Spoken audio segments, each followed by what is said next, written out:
Bonjour. Allez, ça vous allez bien. Ici, on présente chez Puras une nouvelle statue de Altaïr et Ezio qui est du coup le... RIP. C'est ça. Malheureusement, on va à une scène assez connue de Star Wars. Assassin's Creed Révélation, au moment où forcément Ezio retrouve le cadavre de Altaïr. Le squelette. Cadavre, squelette, ouais, les restes de Altaïr. Une statue mémorable qui a fait beaucoup de plaisir aux fans en échelle 1/6 et qui change un petit peu de leur gamme Animus qui est grande, balèze et plus chère forcément. Alors du coup, toi Hello qui est une grande fan d'Assassin's Creed, qu'est-ce que t'en penses? Je trouve que c'est une très belle pièce qui est vraiment bien détaillée. Pour ma part, avec Jordan, on l'avait déjà vue à la Gamescom puisqu'elle était exposée là-bas. Mais j'étais quand même impatiente de la recevoir en magasin parce que c'est vraiment une très belle pièce. Comme Julia disait, échelle 1/6, donc beaucoup plus facilement casable pour les gens qui n'ont pas toujours la place de mettre des 1/4 chez eux. Surtout que la gamme Animus, c'est des décors qui sont juste énormes et impressionnants, ce qui est très chouette aussi, mais c'est bien aussi d'avoir quelque chose d'un peu plus facile à mettre.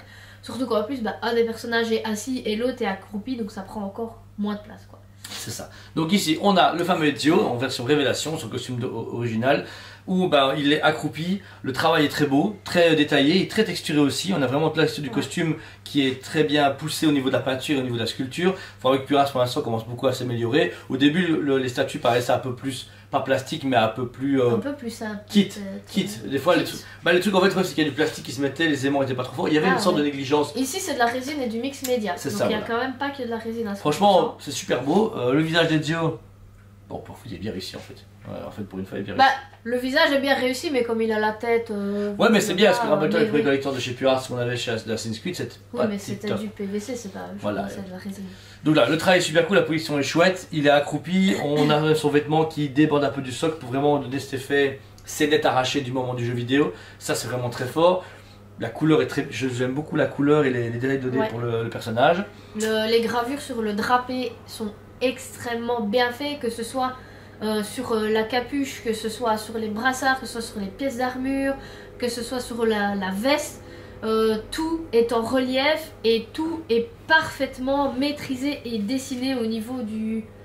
Comment on appelle ça Drapé. Les dessins qu'il y a dans le tissu, ça a sûrement un nom particulier, mais je ne m'y connais pas en tissu ni en couture. Les algorithmes. Non, rien à voir. Donc on ne sait pas, il joue avant le démo. Ah d'accord. On s'en fout. Ensuite, vous avez Altaïr, enfin malheureusement sa version squelettique, qui est très intéressante. Pourquoi? Eh bien, ils ont réussi à faire les vêtements amples et très bouffants, parce que forcément, entre temps, il a un peu maigri, quoi. Il a plus de peau, il a que la peau sur les os littéralement. Alors, on a un travail au niveau de l'ossement des mains un peu translucide, comme si les os avaient vieilli. Le crâne est super bien fait, on a vraiment un crâne humain qui se laisse aller avec le reste du corps, donc on a vraiment même ses chaussures, etc. On voit les endroits où les vêtements ont été poreux et où le temps a fait ses ravages. C'est vraiment, franchement, c'est bien fait. Le corps, c'est un squelette, c'est pas une momie, mais je veux dire. Et pareil, pour les vêtements, on a les mêmes types de vêtements. D'un point de vue usure, on voit que celui d'Ezio est quand même clair, beau, un peu usé, mais genre parce qu'il l'utilise. Alors que là, malheureusement, on a celui de Altaïr qui est complètement ravagé par le temps. Déchiré, abîmé, sali, ouais, à fond. Il est super vivant. Et c'est ça qui est cool aussi, c'est qu'ils ont réussi à transcender Altaïr et Ezio de leur façon les plus accurate dans le jeu vidéo. Ouais. Et puis ça montre aussi pour moi un peu l'amélioration même dans le jeu vidéo, parce que Altaïr c'est le tout premier Assassin's Creed, il a un costume très sobre, et puis Ezio c'est son costume de révélation, c'est son costume qui est le plus travaillé, et donc du coup ça ne choque pas du tout, mais c'est justement, pour un fan de jeux vidéo, moi je trouve ça super cool de pouvoir aussi voir l'évolution, ils ont réussi sur leur statut à représenter l'évolution du design dans les jeux vidéo. Je sais pas si c'est bien expliqué ce que je voulais dire, mais... Ensuite, sur sa jambe droite, il est posé l'artefact que cherche Ezio, forcément, qui est là, et qui est légèrement translucide, qui est beau, et en plus lumineux.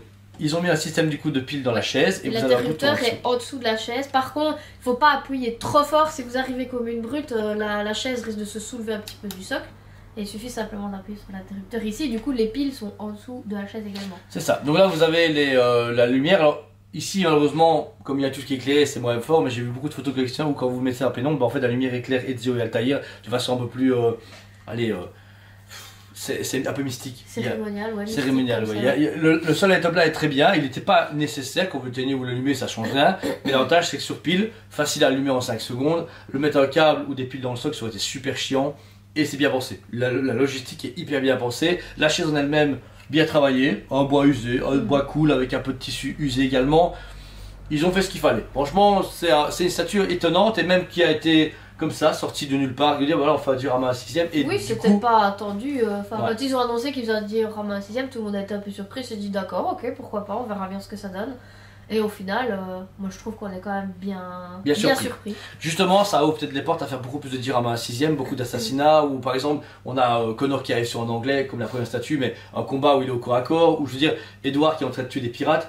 Là, ici, je trouve que Purace a une belle ouverture pour faire une gamme, donc un quart pour les Animus, et du à 6ème pour tout ce qui est un peu scène emblématique. Après, je vois mal faire des carrières genre Arnaud et Elise, etc., on s'en fout, mais je pense qu'il y a plein de moments Assassin's Creed assez importants à mettre en avant, ou même ne serait-ce que faire... marquant, ou une scène de combat, ça, ouais. Comme ça avait déjà été fait par d'autres fabricants à l'époque, entre guillemets, pas nécessairement de combat, mais toi tu parlais de Connor avec l'anglais, mais qui a une échelle supérieure. Ils ont fait au petit aussi, rappelle-toi un moment. Oui, c'est vrai qu'ils ont fait au petit, en PVC, du coup, ouais. Mais c'est comme les PVC qu'ils avaient commencé à sortir et puis que la gamme n'a pas continué. Il y avait juste un Ezio en version Animus qui était comme ceci sorti il y a pas longtemps en version Brotherhood, et là justement il y a vraiment moyen de mettre même un assassin qui est encerclé de personnes qui est en train de se faufiler.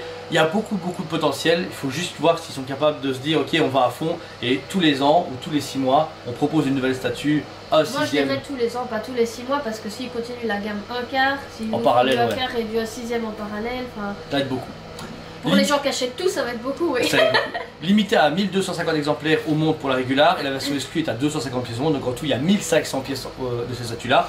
Franchement, c'est propre, c'est cool. Le prix, on est à 559 €. 559 € qui est pour moi un prix plus que respectable, vu que du coup c'est un diorama à 6ème, c'est 2 personnages, c'est ça, ouais. Resident X Media, c'est en édition limitée. Donc moi personnellement, j'ai rien à redire sur le prix, je trouve qu'il reste correct, quoi. Ouais. On finit sur le socle, vous avez le grand logo Assassin's Creed qui est devant en argenté, sur un socle, on va dire de pierre avec des fioritures un peu anciennes, damas, etc.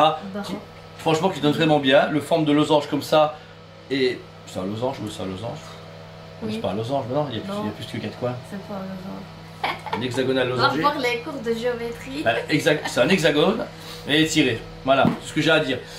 Franchement, magnifique pièce. Merci à Purace de cette belle livraison. Le Connor arrive bientôt sur la chaîne. On n'a pas le temps de le faire parce que c'est une plus grosse pièce et que là, on avait un petit créneau, on fait une plus petite résine. Et voilà, félicitations, elle est dispo en magasin et sur le site USB comme à chaque fois, paiement en 2 fois si vous souhaitez, et une fois qu'elle est payée, vous venez la chercher ou on vous l'envoie comme à chaque fois. Voilà, la cope au statut Elodie. 10 sur 10. Parfait. Moi j'ai rien à lui reprocher. Pour qu'il dise 10 sur 10, faut le faire. Hein. Mais moi je vois vraiment pas ce qu'il y a de négatif. Pour moi, un diorama à 6ème, ils pouvaient pas faire mieux. Ils auraient pu le faire en PVC, ça aurait coûté moins cher, mais en résine, ils claquent 10 fois plus, quoi. Ouais, c'est vrai.